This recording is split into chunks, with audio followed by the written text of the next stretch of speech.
So, hello guys, magandang hapon. Tayo yung magre-repair ng washing machine. Kasi ang washing machine natin guys, ito siya bago.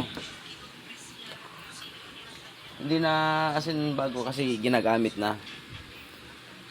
Ayaw gumana ng kanyang dryer.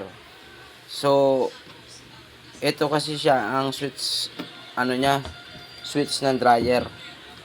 So, bali, testerin natin siya guys kung anong kanyang diferensya. So, gagamit tayo ng tester.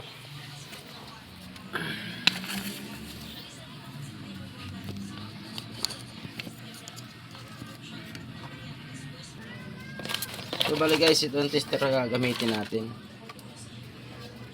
Kuha na natin siya ng quantity. Bakit siya ayaw gumana?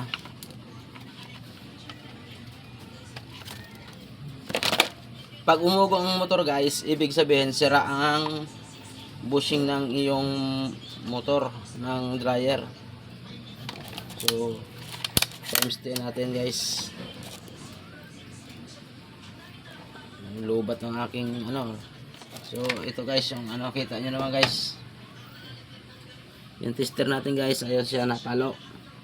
So, titesterin natin ang kanyang switch plug. So, ayun guys, ibig sabihin hindi siya pumalo. Ibig sabihin walang sira sa motor. Ngayon, titestingin naman natin ang kanyang switch ng dryer. Ito ang motor niya guys. Ito yung brake ng ating dryer guys. Okay naman siya, malambot. Ayan kita nyo siya guys. Yan. Yun. Pumitik. Ayan. Malambot dapat. Ganyan yan siya guys. Ito yung preno niya guys. Preno. So, ayun guys. Ito ang kanyang switch naman. Ito. Medyo ata siya guys. Medyo kinakalawang.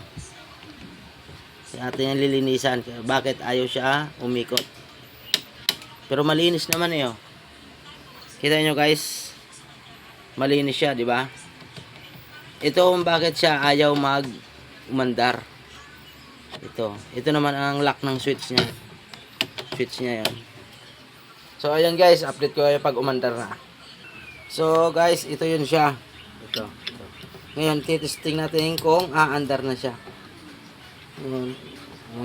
Kailangan dumikit niya siya guys. Kontak siya. Nawawalan kasi siya ng kontak kasi makalawang na. Ayan. So, yun guys. Umikot na siya. Kita nyo? Ayun. Gumana na siya. Papa.